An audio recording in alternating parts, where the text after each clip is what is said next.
¿Ya? Entonces damos inicio a la sesión de hoy, miércoles 18 de agosto, en la que vamos a continuar con la óptica geométrica, que hemos estado repasando estas clases. ¿Ya? Lo primero que vimos fue el principio de Fermat, ¿cierto? A partir del principio de Fermat dedujimos dos leyes, que una es la ley de reflexión, que establece que el ángulo de incidencia y el ángulo de reflexión son iguales. El ángulo de incidencia θ y el ángulo de reflexión θ', ambas están medidas con respecto a la normal, que es una línea perpendicular a la superficie en el punto de reflexión. ¿Ya? Es una línea imaginaria, esa línea normal no existe, pero los ángulos de incidencia y de reflexión están medidos con respecto a esa línea normal. ¿De acuerdo? Y la ley de reflexión establece que esos ángulos θ y θ' son iguales, son siempre iguales. ¿Ya? Y también dedujimos otra ley, que es la ley de refracción, que dijimos que cuando tenemos dos medios transparentes a los rayos luminosos, uno con índice N1 y otro con índice N2, ¿ya? Y el rayo luminoso parte del punto P y se dirige al punto Q, entonces el rayo luminoso lo que hace, partiendo del principio de Fermat, es refractarse, es decir, cambia de dirección. No se va en línea recta desde el punto P hasta el punto Q, sino que toma otro camino y se refracta para llegar al punto Q, ¿ya? Porque el rayo luminoso escoge el camino más corto, el camino óptico más corto, en ir de P a Q. ¿Ya? Acá, en este caso, el ángulo de incidencia y el ángulo de refracción también están medidos con respecto a la normal. ¿Ya? Y la ley de refracción establece que se cumple esta condición. N1 por seno de θ es igual a N2 por seno de θ', donde N1 es el medio de incidencia y θ el ángulo de incidencia, y N2 es el medio de refracción y θ' el ángulo de refracción. ¿Ya? Tal cual aparecen acá en la figura. La figura está un poco mal hecha, o sea, con tanto zoom se fue desgastando, entonces eh, se, se ve como pixelada. Entonces, esa es la ley de reflexión, la que vimos anteriormente, y esta es la ley de refracción, que también ustedes la pueden encontrar en internet como ley de Snell. ¿Ya? Eh, Ley de Snell, Snell se escribe S-E-N-E-L-L. También se conoce como ley de Snell. Y de hecho, si ustedes googlean ahí en el navegador, escribe ley de refracción, la información que más le va a aparecer es con este nombre. ¿Ya? Porque fue quien la estableció y, y hay más información con este nombre que con este otro. Eh, pero van a tener la misma información en el fondo, ¿cierto? Es la misma ley, las mismas condiciones, los mismos resultados, todo igual. ¿Ya? Entonces ahora vamos a ver reflexión en superficies esféricas y planas. ¿Ya? Entonces vamos a trabajar ahora, vamos a deducir otras fórmulas para, para trabajar con las leyes de reflexión. ¿Ya? Vamos a dibujar acá, aquí en la figura hay un espejo cóncavo esférico, ¿ya? Eh, esas rayitas que aparecen segmentadas en torno a la superficie, esas rayitas indican que este es un espejo cóncavo. ¿Ya? Acá,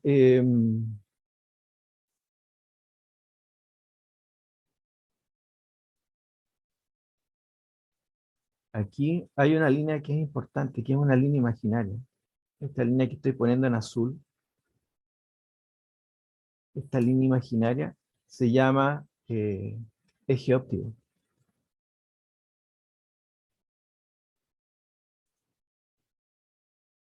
Eje óptico. Y este eje óptico es súper importante porque este eje óptico nos permite a nosotros ubicar la posición del objeto, de la imagen, los centros de curvatura, las posiciones de estos objetos y de estas imágenes.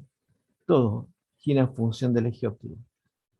Cuando uno trabaja en el laboratorio y uno pone un espejo en un banco óptico, eh, resulta que todo el sistema tiene que estar alineado, como que si ustedes vieran en realidad el eje óptico.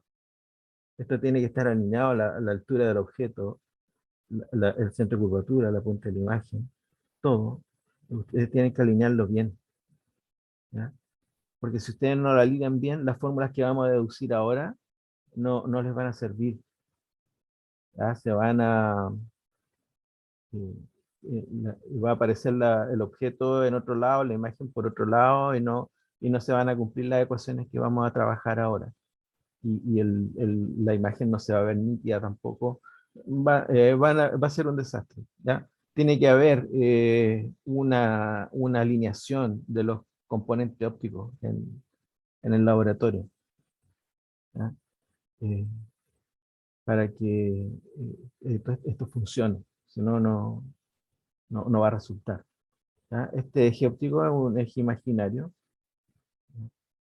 pero ustedes lo tienen que construir. Igual cuando trabajen cuando veamos ejercicios con formación de imágenes, ustedes también lo primero que tienen que hacer, después de poner el sistema óptico, lo primero que tienen que hacer es dibujar el eje óptico. Es lo primero que se hace, dibujar el eje óptico. Y ahí se dibujan las lentes, los espejos, eh, lo- cualquier superficie de refracción o de reflexión en el sistema, ¿ya? El eje óptico es muy importante, ¿ya? Entonces, vamos a poner un objeto acá en el punto P,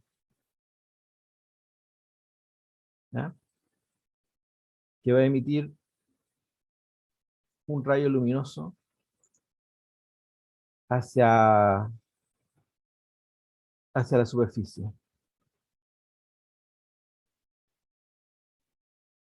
¿ya? Acá tenemos nosotros el centro de curvatura. El centro de curvatura dijimos que cualquier línea que pase por el centro de curvatura va a constituir la normal de esa superficie, ¿cierto? Esta línea verde que dibujé acá yo es la normal.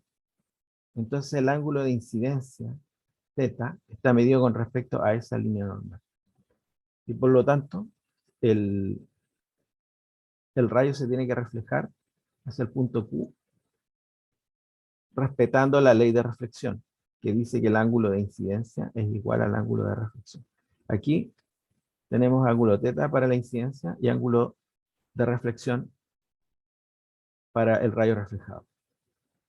Todos medidos con respecto a la normal, ¿ya? Entonces el objeto parte del punto P, se refleja en el punto A y se produce la imagen en el punto Q,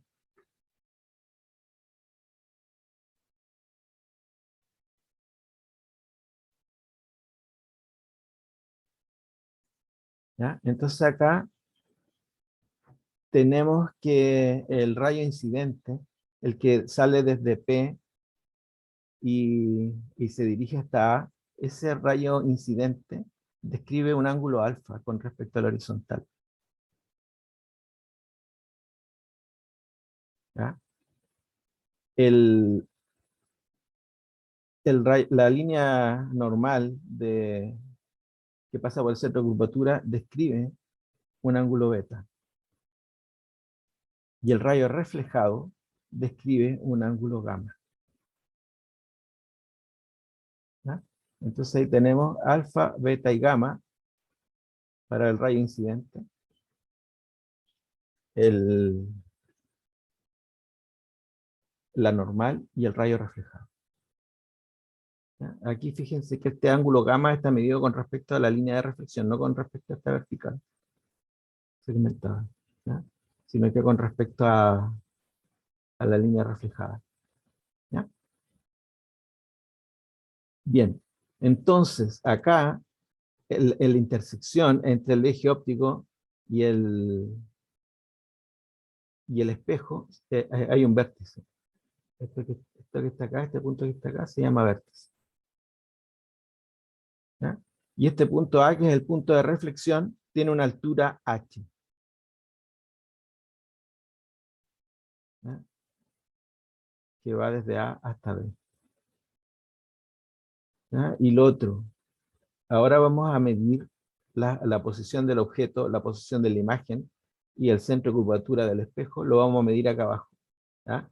La distancia entre P y el vértice del espejo lo vamos a llamar C, y esa va a ser la posición del objeto.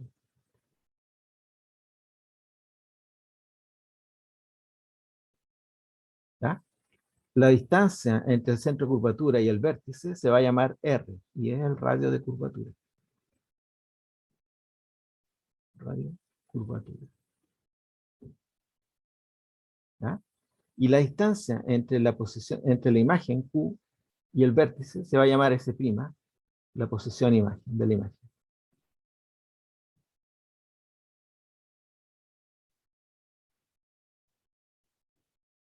¿Ya? Entonces, la meta, lo que yo quiero lograr con este esquema es que es encontrar una relación entre la posición del objeto, la posición de la imagen y la curvatura del, del espejo.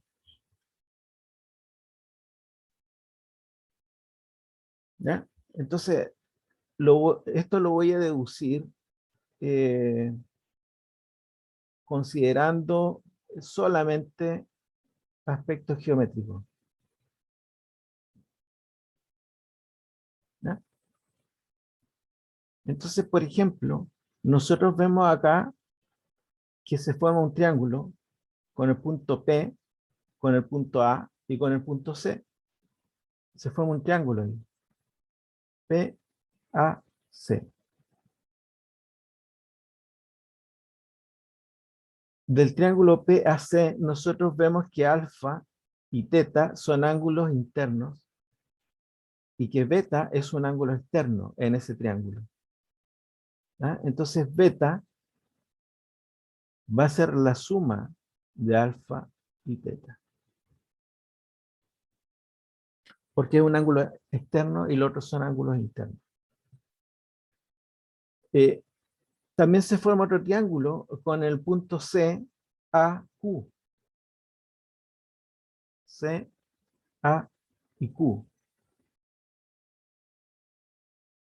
¿Ya? En ese triángulo C, A, Q, beta y teta son ángulos internos y gamma es un ángulo externo a ese triángulo. Así que tenemos que gamma es igual a beta más teta.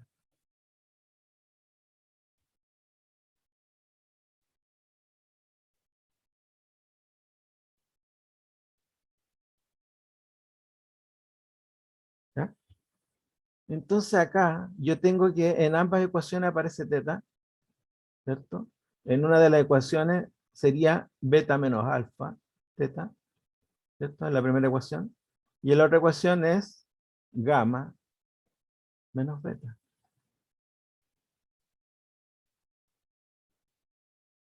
O bien alfa más gamma es igual a 2 beta. ¿Cierto? Si despejo ahí las cosas negativas, las paso de un lado a otro para que queden positivas, me queda ordenado de esa manera el, la ecuación. Alfa más gamma igual a 2 beta. ¿Ya? Entonces acá, alfa, el ángulo alfa, ya, aquí vamos a hacer una aproximación. Eh, Aquí vamos a hacer una aproximación. Este punto A que aparece acá, el punto de reflexión, la verdad, este punto A está muy cerca del vértice. De manera que todos estos ángulos, alfa, beta y gamma que yo describí acá, Estos ángulos son muy pequeños. Alfa, beta y gamma son ángulos muy pequeños. ¿Ya? Entonces, cuando uno trabaja con alfa, beta y gamma, alfa, yo puedo decir que alfa es aproximadamente igual a tangente de alfa.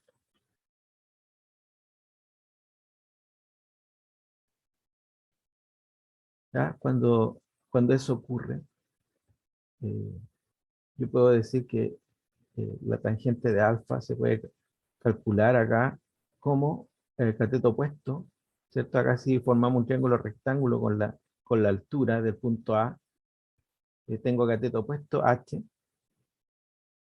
y cateto adyacente S.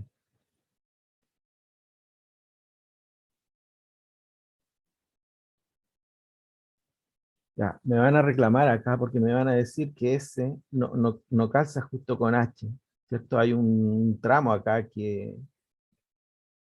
estoy, que estoy omitiendo, ¿ya? Sí, es verdad, pero yo les dije recién que este punto A está muy cerca del vértice, por lo tanto esta distancia que estoy omitiendo, la verdad es que es despreciable, es una distancia muy pequeña, y esa aproximación que estoy haciendo yo se llama aproximación paraxial, ¿ya? Es una aproximación. Estoy omitiendo, sí, en realidad estoy omitiendo una longitud acá, ¿ya? Porque no se está formando perfectamente el triángulo rectángulo, ¿ya? Pero esa distancia es despreciable, es una distancia muy pequeña. Así que dentro de las aproximaciones de la óptica se puede hacer esa omisión y decir que alfa es aproximadamente h sobre s. ¿Ah? Lo mismo vamos a Profesor, hacer, ¿sí? ¿es S prima o no? No, el s' es esta distancia que va desde Q hasta D. Ah, ya. ¿Ya? Aquí la altura h que está acá está en el punto B. Y yo la distancia que estoy emitiendo es la distancia que va desde D hasta V. Esa distancia estoy omitiendo. Acá en la figura, claro, en la figura tiene que quedar bonito, tiene que quedar bien expresado para que uno lo entienda. Pero la verdad es que este punto A está muy cerca del vértice. Por lo tanto, este punto B está muy cerca del punto V. Así que hay una distancia ahí que se desprecia, porque es pequeñita en comparación con las otras que están acá. ¿Ya? Un tratamiento similar voy a hacer para el ángulo beta. Beta, yo lo puedo escribir como tangente de beta, cuando estamos hablando de ángulos pequeños. Y esto va a ser cateto opuesto H sobre R. H sobre R. También estoy utilizando la aproximación paraxial. Y misma aproximación para gamma, ¿cierto? Tangente de gamma, cateto opuesto H sobre cateto adyacente S'.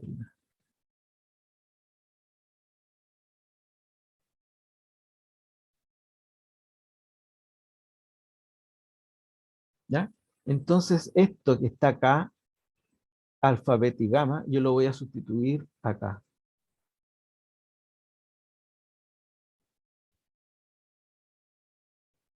Y me queda la ecuación H sobre S, H sobre S', 2H sobre R.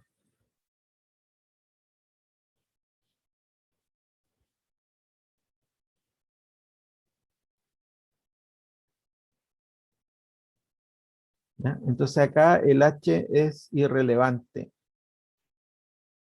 ¿Ya? Yo puedo eliminar ese H de la ecuación y me queda 1 sobre S más 1 sobre S' igual a 2 sobre R.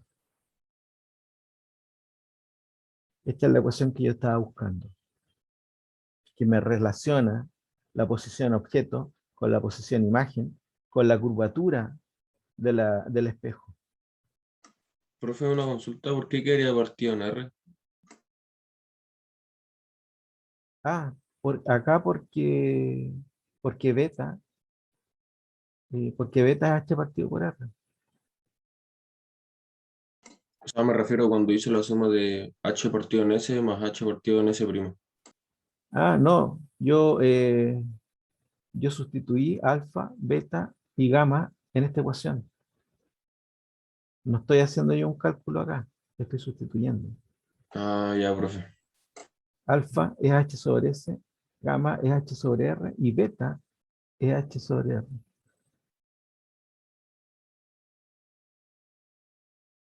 ¿Ya? Lo único que hice acá fue sustituir en esta ecuación las tres expresiones que deduje acá. No estoy haciendo ningún cálculo.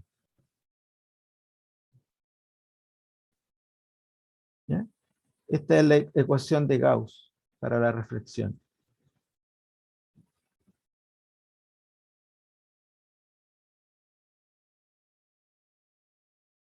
¿Ya? Esa es la ecuación de Gauss para la reflexión. Y esa ecuación, eh, me relaciona a mí la posición del objeto S con la posición de la imagen S' y con la curvatura del espejo R.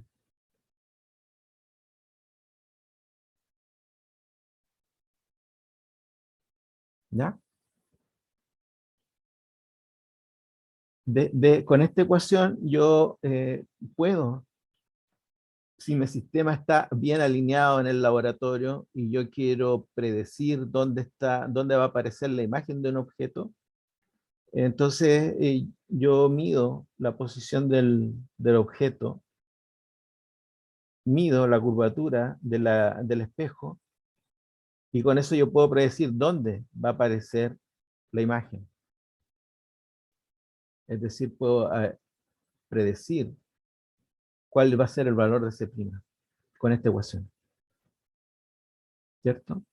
O al revés, por ejemplo, si es que yo tengo la posición del objeto y tengo la posición de la imagen, entonces puedo medir la curvatura del espejo con esa ecuación. Puedo obtener R. ¿Ya?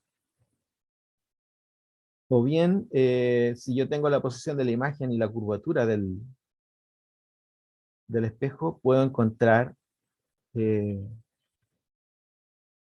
la posición del objeto, dónde está ubicado el objeto, si yo veo la posición de su imagen. ¿Ya?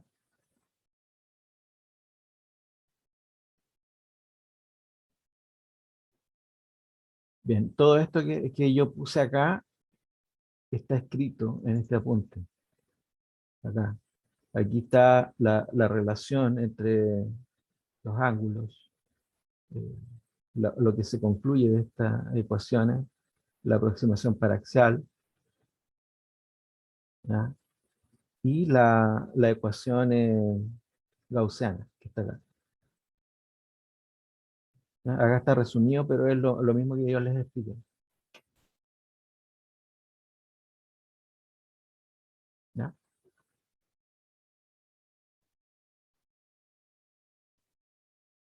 Bien, entonces, acá vamos a trabajar un punto importante en estas ecuaciones. Voy a dibujar ahí el espejo cóncavo, ¿ya? Voy a dibujar el eje óptico,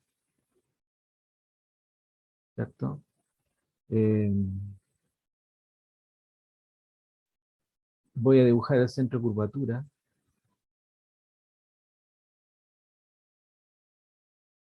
¿ya? Y voy a dibujar qué pasa si viene un rayo desde el infinito y viene paralelo al eje óptico.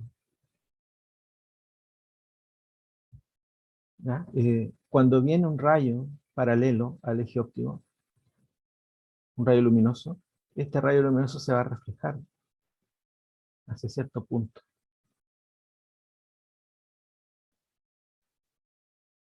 ¿Ya? ¿ya? Y todos los rayos que vengan paralelos convergen al mismo punto. ¿Ya? Por ejemplo, acá, si acá abajo viene un rayo luminoso paralelo, también se va a reflejar hacia el punto focal.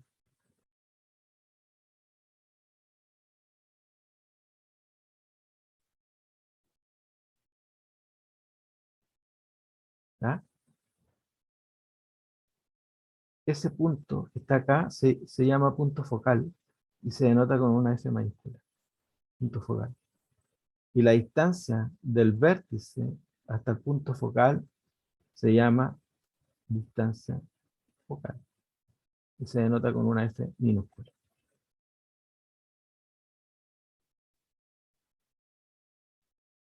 ¿Ya? Entonces la F mayúscula es el punto focal y la F minúscula es la distancia focal.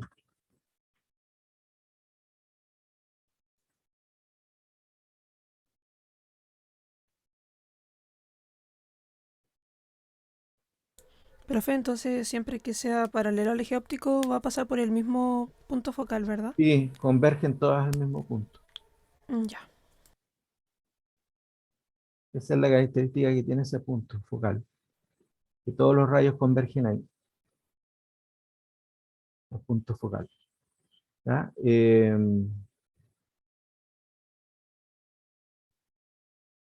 Podemos calcular cuánto vale ese punto focal con la fórmula de Gauss.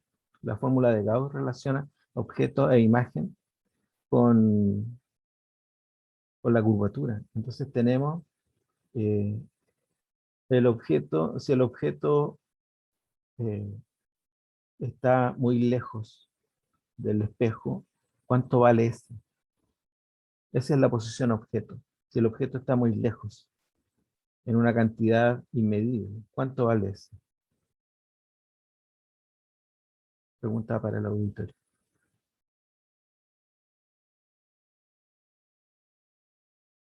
Si el objeto está muy lejos, ¿cuánto vale ese?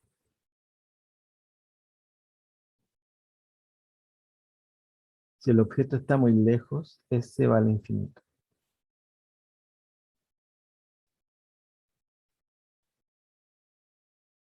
¿Y cuánto vale ese prima? La posición de la imagen. ¿Dónde corta el rayo reflejado? ¿Dónde converge el rayo reflejado?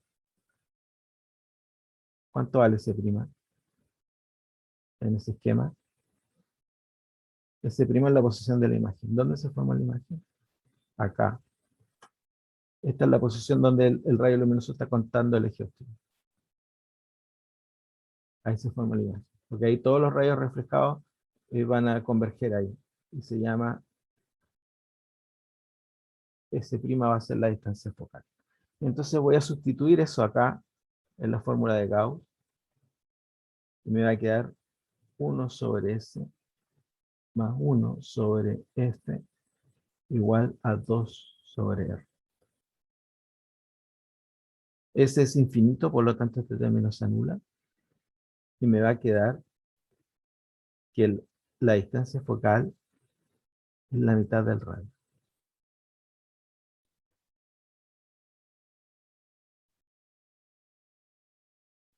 Y eso siempre, para los espejos esféricos, siempre va a ser así. Siempre, la distancia focal siempre va a ser la mitad del radio, la distancia focal. Es decir, la focal va a estar en un punto medio entre el centro de curvatura y el vértice. Ahí, en ese punto medio está el punto focal. ¿Ya? Así que yo esta fórmula de Gauss la puedo reescribir de esta manera. ¿Cierto? 2 sobre R. 2 sobre R es 1 sobre F. Así que se puede escribir de cualquiera de las dos maneras, utilizando el radio curvatura o el punto focal del espejo. ¿Ya? De hecho, ustedes si, bueno, cuando era presencial veíamos cosas con espejo, los espejos y las lentes no tienen rotulado en su fabricación el radio curvatura de sus superficies. Los lentes y los espejos tienen rotulados sus puntos focales. Eso tienen rotulado en algún lugar de su construcción, ¿cierto? En algunos aparece arriba, en otros aparece a un costado, ¿ya? Eh, pero tienen rotulado más de la distancia focal que el radio curvatura, ¿ya? De hecho, los espejos, o sea, los lentes, solamente tienen la distancia focal rotulada, no tienen las curvaturas de su superficie, ¿ya? Entonces, cualquiera de estas dos ecuaciones son equivalentes y nosotros podemos trabajar con cualquiera de las dos.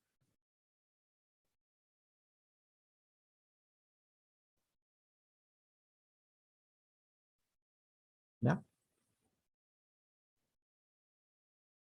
Sí. ¿Qué pasa si el objeto está parado en el punto focal? ¿Dónde se ve su imagen? Si el objeto estuviera parado acá, ¿dónde se vería su imagen? Pregunta para el auditorio. A ver si alguien, si no quieren hablar, pueden escribir en el chat. ¿Dónde se vería?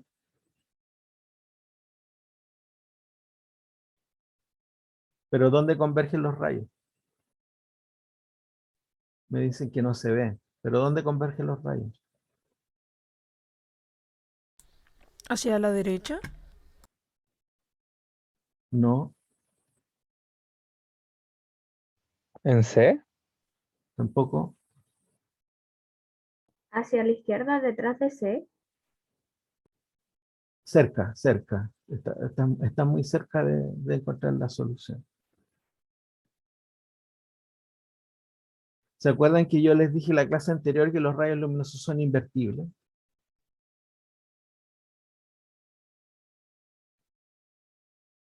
¿Ya? Si el rayo luminoso viene paralelo y se refleja hacia el punto focal, ¿qué pasa si en vez de venir del infinito del rayo sale del punto focal? ¿Hacia dónde se refleja? Obviamente, estos rayos son invertibles, ¿ya? Esto significa que este rayo que viene del punto focal se va a reflejar paralelo. Este rayo que sale del punto focal se va a reflejar paralelo. Este rayo que sale del punto focal se va a reflejar paralelo. Todos se van a reflejar paralelo. Y en el punto donde convergen los rayos luminosos reflejados es donde se forma la imagen. Si estos rayos vienen todos paralelos, ¿dónde se va a formar la imagen? En el infinito.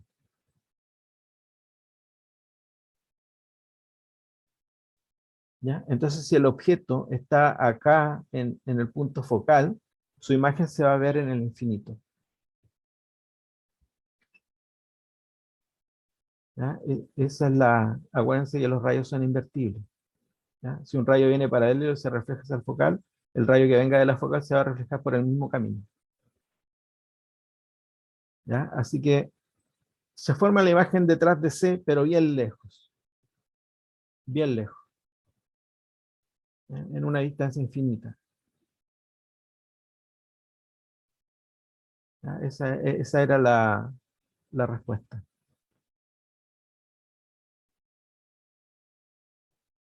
¿Ya?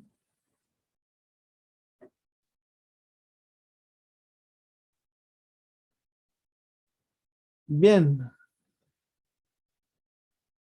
¿Qué pasa si el espejo es plano?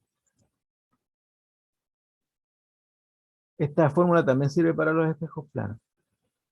¿Qué pasa con los espejos planos? ¿Cuánto vale en un espejo plano? ¿Cuánto vale R? ¿Cuánto vale R en un espejo plano?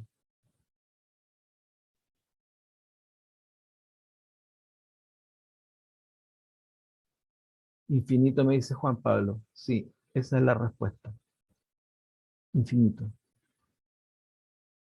Si yo tengo un espejo con una curvatura chiquitita, voy a tener un R1 pequeñito. ¿cierto? En cambio, si tengo un espejo un poco más plano, entonces voy a tener un radio mayor, ¿cierto? Igual si es que tengo otro espejo un poco más plano, va a tener un radio aún mayor, ¿cierto? Y en el límite, ya cuando estamos hablando del infinito, entonces ahí el espejo plano va a tener un radio infinito.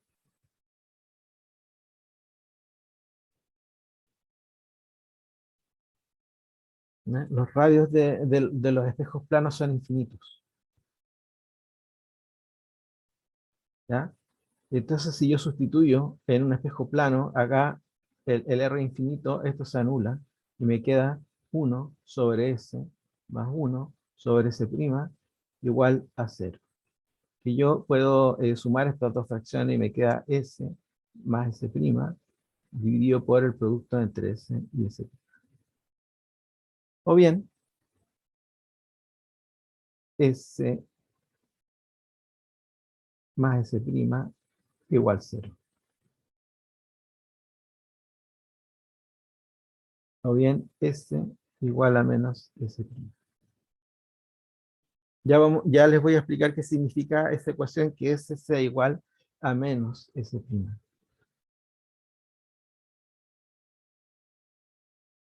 ¿Ya?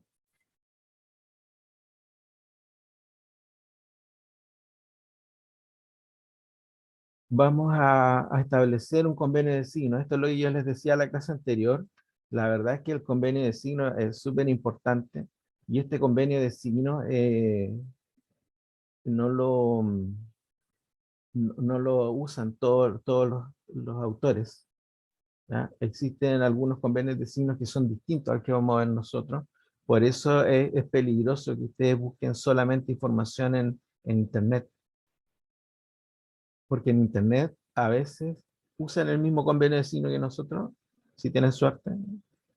Pero hay otras veces que hay otros autores que usan otro convenio de signo.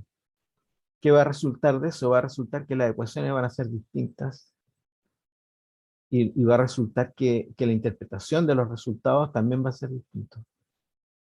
Entonces, si ustedes se ponen a buscar en Internet otra cosa y que está con otro convenio de signos, se van a confundir porque en esas ecuaciones les va a dar el resultado, pero con otra interpretación distinta a la que vamos a ver nosotros en clase. Se van a confundir, se van a enredar y al final van a hacer todo mal. ¿Ya? Entonces, em,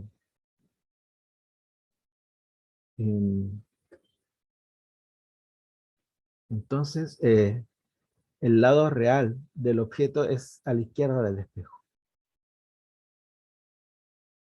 ¿Ya? Como sale acá. Este lado real es el lado real del objeto. Si ustedes tienen un objeto real, lo tienen que ubicar a la izquierda del espejo, porque es el lado real del objeto. ¿Ya? Las distancias S, S' y R son positivas si el objeto está a la izquierda. Entonces ahí S va a ser positivo. Si el centro de curvatura del espejo está a la izquierda del vértice, también R va a ser positivo. Y si S' está a la izquierda del vértice, S' va a ser positivo.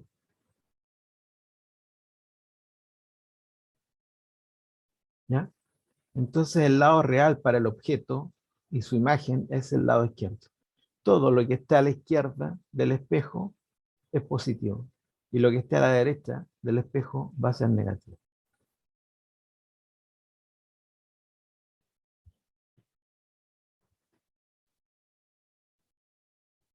¿Ya? En este ejemplo, que dedujimos las ecuaciones, todo, S, R y S' son positivos. ¿Ya? Entonces acá eh, vamos a ver, eh, vamos a ver, eh, Bueno, acá entonces, este es el convenio de signos, ¿ya? Eh, también existe algo que se llaman imágenes reales y imágenes virtuales, ¿ya? Una imagen real es aquella que yo puedo proyectar en una pantalla. Una pantalla puede ser un telón como ese que usan en las salas de clase, ¿ya? Una pantalla puede ser una hoja blanca, incluso puede ser una pantalla, ¿ya? Eh, Cualquier cosa donde se pueda proyectar una imagen puede transformarse en una pantalla, una hoja de papel, una hoja de un blog, eh, un telón de, esos de las salas de clase, incluso la misma pizarra que son blancas en la universidad, también pueden considerarse pantallas, ¿ya? Eh, Cuando una imagen puede ser proyectada en una pantalla, entonces esa imagen se llama imagen real,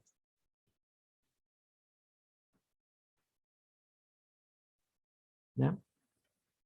Una imagen virtual es aquella que no puede ser proyectada en una pantalla,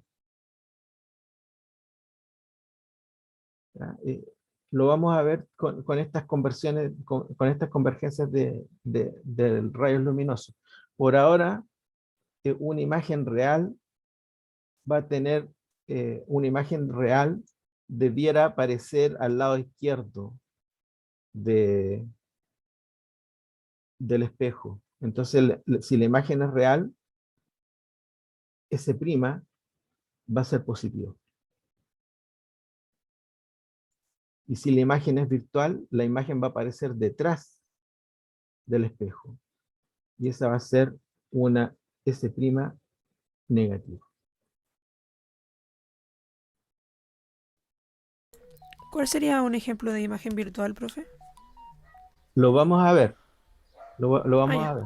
Es que no me quiero adelantar porque para que vamos por partes. Vamos a ver imágenes reales y imágenes virtuales. Ustedes cuando empiecen a trabajar con ecuaciones y empiecen a obtener distancia S y S', si la imagen, si el S' a ustedes en la ecuación le arroja un número positivo, entonces ustedes inmediatamente pueden decir que la imagen es real. Y si ustedes están resolviendo las ecuaciones y el S' les da como resultado un número negativo, entonces ustedes inmediatamente dicen que esa imagen es virtual y va a estar ubicada detrás del espejo, ¿ya?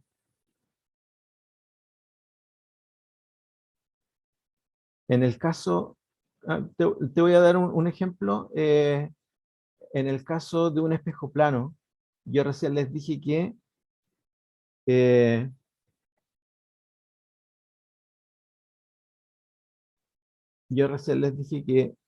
S' de esta ecuación que está acá, de esta ecuación que está aquí, S' es igual a menos S en un espejo plano, ¿ya? ¿Qué significa eso? Eso significa que si tengo el espejo plano, ¿ya? Significa que S', si el objeto está a la izquierda del espejo, ¿cierto? Si está a la izquierda del espejo, entonces la distancia S va a ser positiva. Este es el objeto. Esta va a ser mi distancia S. Y va a ser positiva porque está a la izquierda del espejo, ¿ya? Entonces, el S', ¿dónde va a aparecer la imagen de ese objeto? De acuerdo a esta ecuación.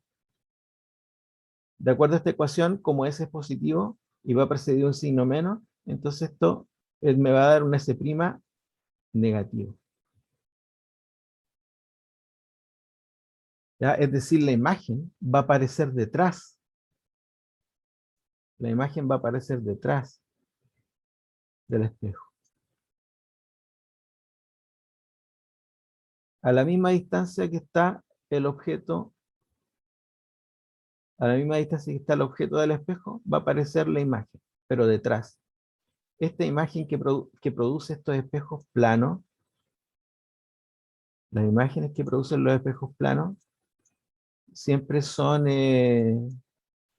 imágenes virtuales.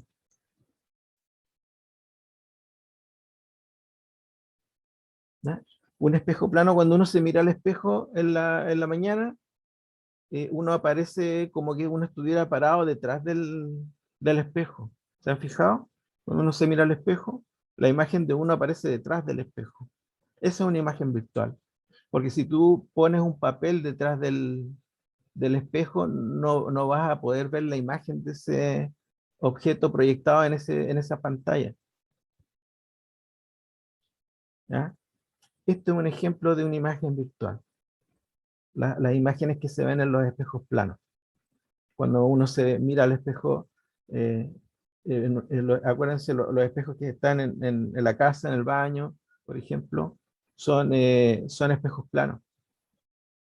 Y uno cuando se mira, su imagen aparece detrás del espejo. ¿Ya? Ese es un ejemplo de una imagen virtual.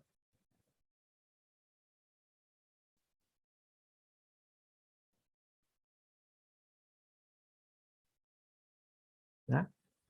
Ahora vamos a ver el aumento que produce un espejo.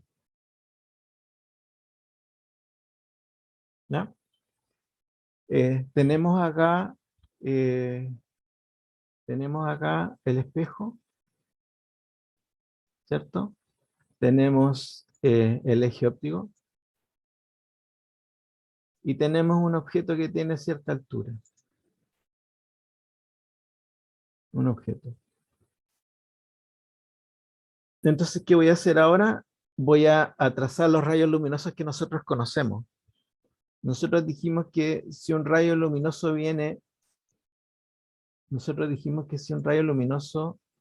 viene paralelo, ese rayo luminoso se va a reflejar hacia el punto focal. Este punto focal que está acá, que está en el punto medio entre el centro de curvatura y el vértice. ¿Ya?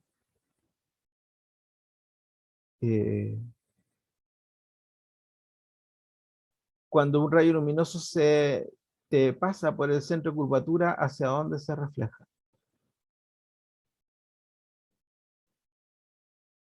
Cuando un rayo pasa por el centro de curvatura, ¿hacia dónde se refleja?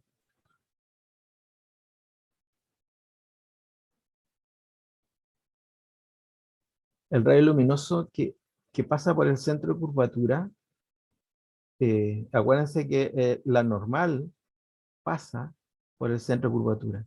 Entonces, acá está pasando encima de la línea normal, es decir, va a tener un ángulo de incidencia de 0 grados.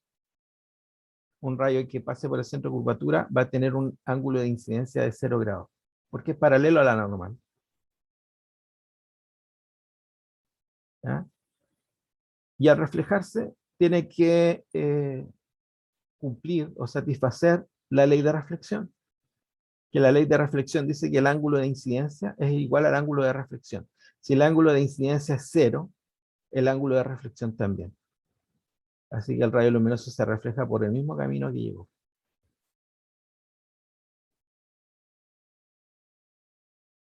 ¿Ya? Existe otro rayo luminoso que conocemos, que es el que pasa por el punto focal. ¿Hacia dónde se refleja un rayo que pasa por el punto focal? Se refleja paralelo. ¿Ya? Y donde convergen los tres rayos luminosos, es donde se forma la imagen. Los rayos convergen en este punto.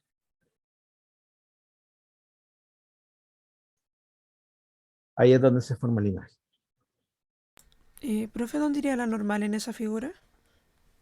Lo que pasa es que la normal es una línea móvil. La normal cualquier línea que pase por el centro de curvatura constituye la línea normal. Por ejemplo, Ya. en este caso, ¿cuál era la línea normal acá? La línea normal es la que pasa por el centro de curvatura. ¿Cuál es la normal acá? Es una línea que pasa por el centro de curvatura. ¿Ya? Entonces se supone que acá los ángulos incidentes y de reflexión son iguales. Igual acá. ¿Ya?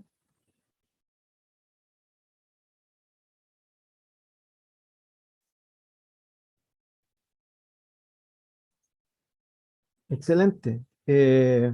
Entonces tenemos un objeto y tenemos su imagen. ¿Ya? Acá eh,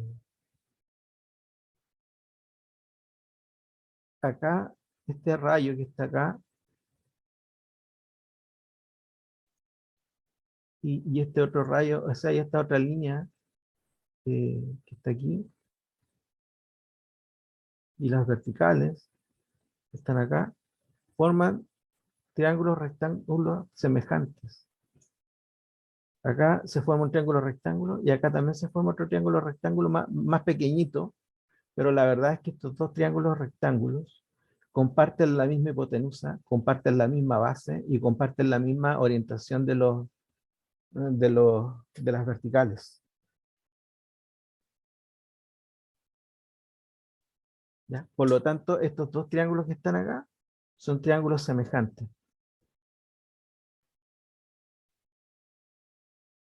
¿Ya?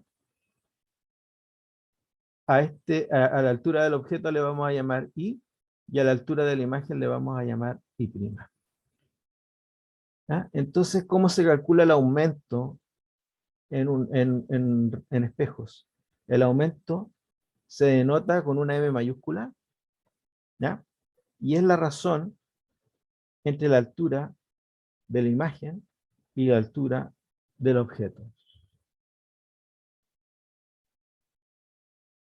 ¿Ya? Nosotros sabemos que por un teorema, el teorema de Tales, ¿ya? La razón, cuando tenemos dos triángulos semejantes, la razón entre sus alturas es igual a la razón entre sus bases. ¿Cierto? Es decir, la razón entre I' e I va a ser igual a la razón entre el cateto del triángulo pequeño y el cateto horizontal del ángulo mayor, del triángulo mayor. ¿Ya? Así que I' sobre I va a ser igual a, acá lo podemos construir en función de R y de S'. R menos S'. Y el cateto mayor va a ser S menos R.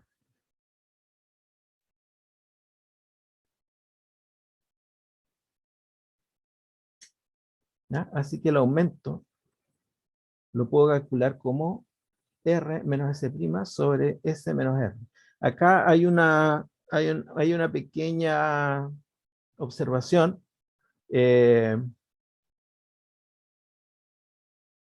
Esta expresión que está acá, hay que anteponerle un signo menos.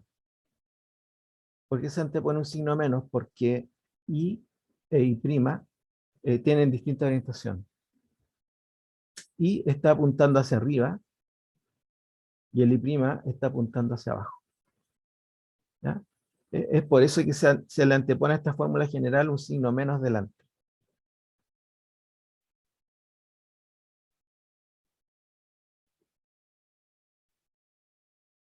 ¿Ya?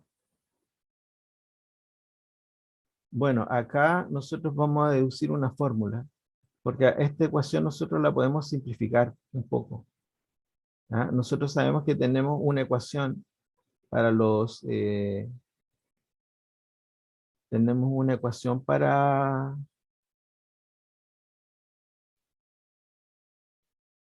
los espejos.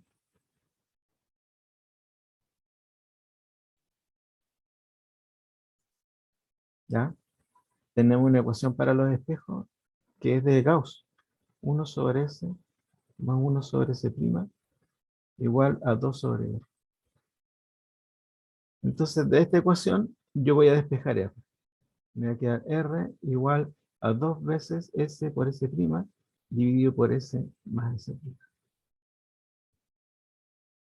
Y eso lo voy a sustituir acá. Me va a quedar, por ejemplo, en el numerador es R menos S'. ¿cierto? Sustituyo la expresión que deduje recién.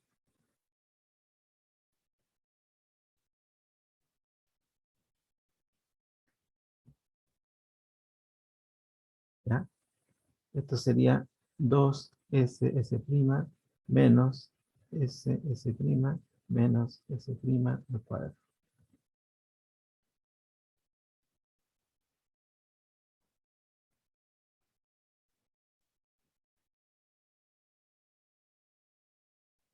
¿Ya? Así que me queda que R menos S' es igual a S' por S menos S' dividido por S más S'.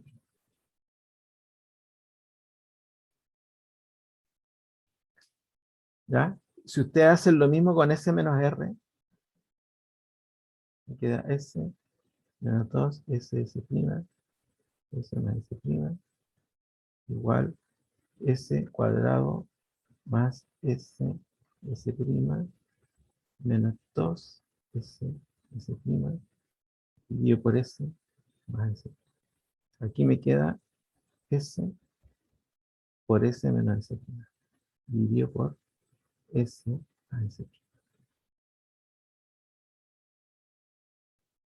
¿Ya? Entonces acá me quedaría esta fracción, este término, lo tengo que dividir por este otro, de acuerdo a lo que sale acá en la ecuación.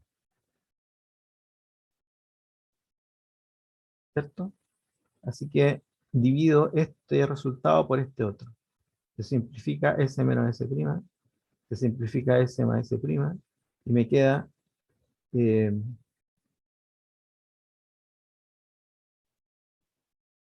y me queda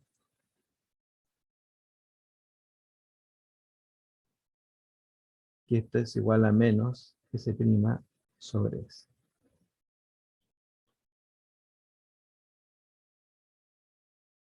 ¿Ya?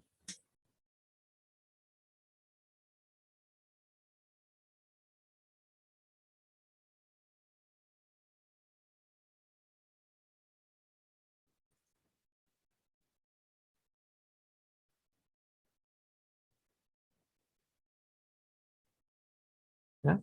Aquí está las ecuaciones que deduje recién.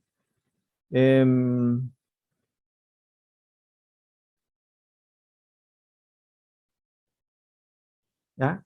Entonces acá hay que tener algunas observaciones. ¿Qué pasa si el aumento es positivo? Si el aumento es positivo, ¿ya? Significa que la imagen es derecha.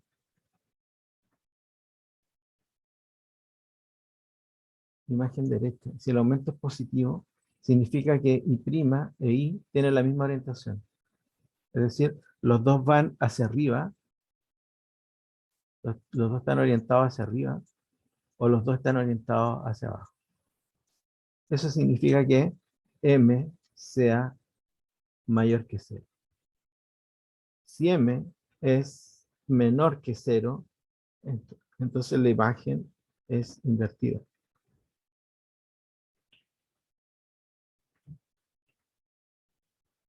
Eso significa que I' e I tienen distinta orientación. Eso significa que uno está apuntando hacia arriba, el otro está apuntando hacia abajo. ¿Ya? O bien que el objeto está hacia abajo, su imagen hacia arriba.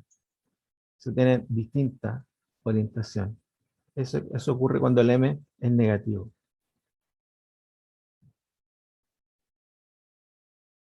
¿Ya? ¿Qué pasa cuando en valor absoluto M es mayor que 1?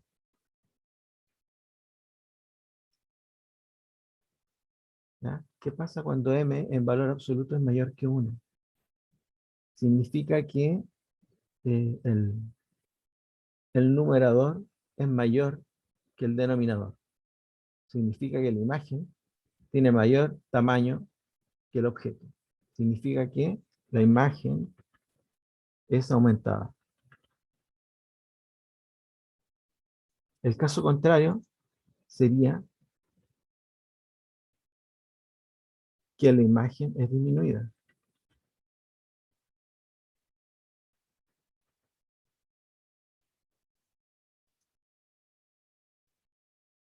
¿Ya? Si en m en valor absoluto es menor que 1, significa que el numerador es menor que el numerador, o sea, el numerador es menor que el denominador. Es decir, y' menor que i. Es decir, imagen tiene menor tamaño que el objeto. Es una imagen disminuida. ¿Ya? En este ejemplo, el objeto tiene mayor tamaño que la imagen. Este m debiera dar negativo, porque es invertida la imagen, y además debiera dar un valor entre 0 y menos 1, el aumento, porque la imagen tiene menor tamaño que el objeto. ¿Ya? Dudas, consultas.